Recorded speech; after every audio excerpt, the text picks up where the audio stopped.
Okie doke. So as far as luminosity goes, what I have here is all the color layers and it's in a folder.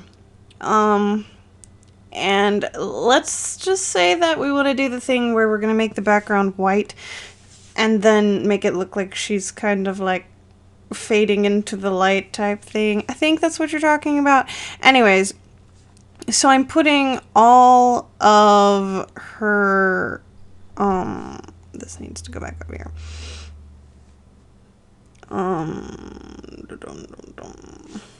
Putting all of these, like her color layers in a folder.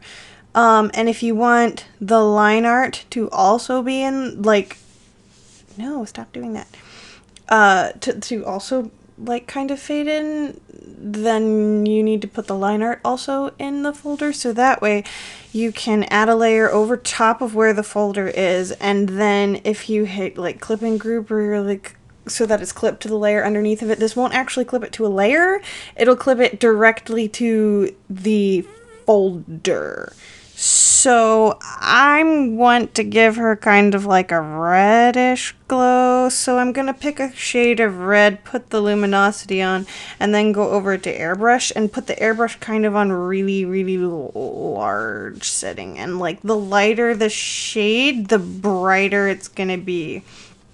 So I'm have the luminosity on pretty high, and then just I'm going to go around everywhere that the light in the background is going to be touching, and just kind of airbrush it so that it's going to kind of create like a soft like outline glow. So it'll kind of screw with your colors on the like lines a little bit, and if it's too strong, so like rather than turning the opacity down, what you can do is, this is kind of where your blur tool is useful, is go in and blur the edges of the line, of the luminosity, so that way it's less extreme in some places.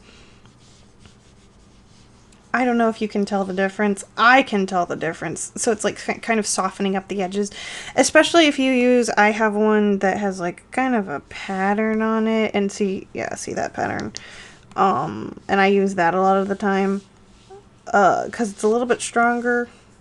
And then if you have that and you don't want the pattern to be showing, you can go and take your blur tool and blur out the edges.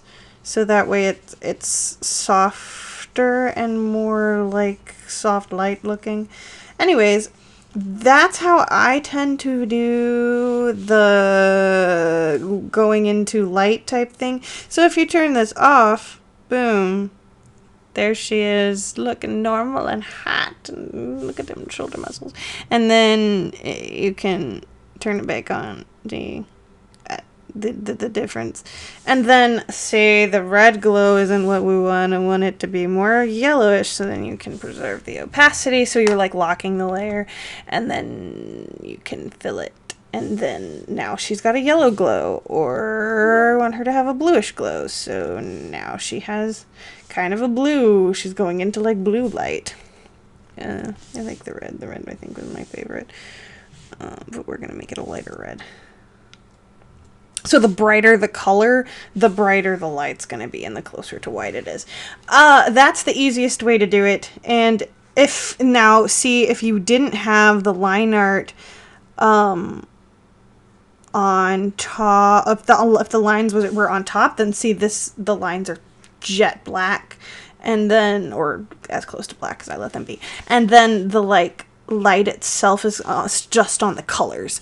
So that's why I moved the line art layer down to, whoops, not underneath, into the folder.